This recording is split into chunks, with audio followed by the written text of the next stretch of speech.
Bertemu lagi kita dalam video terbaru Mekanika hari ini. Hari ini kita nak cerita pasal 10 enjin terbaik daripada Jepun. Jepun ni memang kita tahu lepas Perang Dunia Kedua, diorang ni memang bangkit semula. Semua industri, kalau kita tengok elektronik, semua tengok peralatan-peralatan elektronik masa tu, semua daripada Jepun. Dan selain daripada industri tu, industri yang paling penting di Jepun ialah otomotif. Dan masa 80-an, 90-an tu, itu adalah kemuncak industri otomotif Jepun, dan di mana enjin-enjin, the best Japanese engine tu lahir pada tahun tu. Sekarang kami akan pilih 10 enjin terbaik yang pernah dihasilkan oleh Jepun, dan kalau ikut standard hari ni pun masih yang terbaik. Number 1. Okey, yang pertama, memang tak salah kalau kita tak sebut pasal enjin ni. B series Honda, iaitu B16A dengan sampai B18C. Enjin ni dia panjang lah dia punya sejarah, daripada CRX, EF8, EF9 Civic, kemudian EG, EK di situ kan. Jadi enjin ni dia evolution dia sebabkan VTEC tu lah. Sistem VTEC tu sendiri yang menyebabkan enjin tu lebih popular berbanding dengan enjin-enjin lain, dan dia Honda masa tu dia adalah pioneer buat sistem lift electronic control Pada saya lah ini adalah satu keajaiban teknologi, sebabkan kalau kita banding dengan K series, K20 dengan K24, itu dah kira zaman-zaman komputer dah semakin canggih. Ini zaman masa tu tak canggih pun. Enjin 1.6 boleh dapat 140 horsepower, dan 1.8 masa tu almost 200 horsepower. NA. Zaman tu, zaman 90-an. Power kan? Number 2. Okay, enjin yang nombor 2 ni kalau tak isi dalam senarai mengamuk geng-geng Evo ni. Evo. 4G63. 4G63 ni pun evolusi dia pun sama macam B series, daripada hujung 80-an sampai tapi 4G63 ni sampai 2000 lebih, 2005 kot, 2004. Daripada zaman VR4, 4G63 yang mana dia punya timing bell dia sebelah kanan, sampai ke tahun 2001 Evo 7 timing bell dia sebelah kiri, tapi dia tak guna 4G63.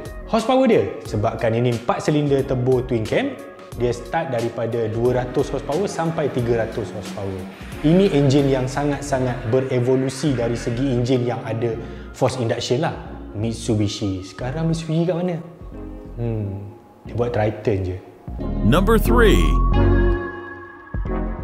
Okey, bila kita cerita pasal 4G63 enjin Evo, memang wajiblah kena cerita pasal yang ni, EJ20. EJ20 ni enjin dia kira kembar lah. Kalau Mitsubishi ada 4G63, Subaru ada EJ20. EJ20 ni pun sama, sifat dia sama macam 4G63, 4 silinder turbo. Cumanya EJ20 ni dia flat 4, dia boxer lah. Dari segi handling memang Subaru banyak menang lah. Daripada GC sampai GD, maksudnya daripada 90-an sampai 2000 lebih, sampai version 9 dia pakai kan. Cumanya Subaru ni masa dia hujung-hujung production tu, dia ada version EJ25, dia ada 2.5, sedangkan Evo tak ada. Jadi EJ20 ni dia punya evolusi daripada zaman 80-an ujung tadi sampai 2000 lebih tu, dia bukan hanya pakai pada Impreza je, dia pakai dekat Legacy, dia pakai dekat Forester, banyak. Memang Subaru dan Boxer memang tak boleh dipisahkan. Yo. Number 4. Yang keempat, ini enjin Honda. Ya, tapi orang Malaysia tak tahu sangat enjin ni. F20C. F20C ni 2 silinder turbo, tapi dia dekat S2000. Dia bukan dekat CV, dia memang buat dekat S2000. Dia berbeza dengan F23, dengan H22A, H23A, berbeza. F20C ni memang untuk S2000 saja. Walaupun enjin ni 2 liter, ini adalah enjin dengan kuasa per liter paling tinggi masa dikeluarkan tahun 2001. 247 horsepower, 9000 RPM. The best F20C. Number 5. Nombor 5. Nombor 5 ni saya rasa ini adalah enjin yang lain daripada yang lain. Tak pakai piston. Dibuat oleh pengeluar kecil yang dia menang Le Mans masa dia mula-mula buat enjin ni. Rotary 13B-REW. 13B ni dia bukan enjin rotary pertama Mazda. First dia buat dengan 12A, 13A, kemudian dia jadi 13B-REW. Ini enjin single rotor 1.3, paling tinggi 280 horsepower Type R, 99 masa tu. 13B-REW ni kena letaklah dalam senarai sebab selepas RX-8 yang enjin NA tu, ini adalah enjin turbo rotary terakhir yang pernah dikeluarkan di dunia.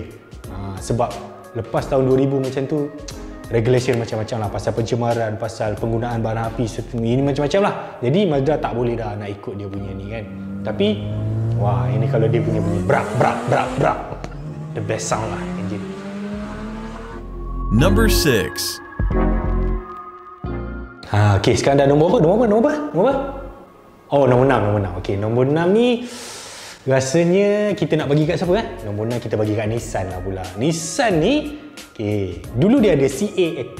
CA series ni bagus, bukan tak bagus, tapi kami tak pilih CA series, kami pilih SR. Sebab SR ni dia ada evolusi yang panjang dan pelbagai, daripada SR20 Turbo, Black Top, Red Top sampai SR16 VVL Neo. Ini semua enjin-enjin yang memang masa tu engineer kat belah-belah Europe, apa Volkswagen, Mercedes apa semua tu dia pening tu. Macam mana Jepun boleh buat enjin NA tinggi-tinggi ni sampai 200 horsepower, turbo sampai 300 horsepower. Zaman dulu lah, kita bukan cerita zaman AMG sekarang. SR20 ni enjin yang paling best lah daripada Nissan yang pernah dikeluarkan. Sekarang enjin apa? Aduh, nak cerita pun sedih lah pasal Almera ni. Number 7. Apa lagi tak ada ni? Oh, Toyota tak ada. Okey, jadi Toyota, apa enjin Toyota yang paling best? Kami pilih ni lah, 4AGE. 4AG ni kalau kita nak tengok dia punya evolusi, dia memang yang tadi panjang kan, Nissan, Honda semua. Yang ni sangat-sangat panjang.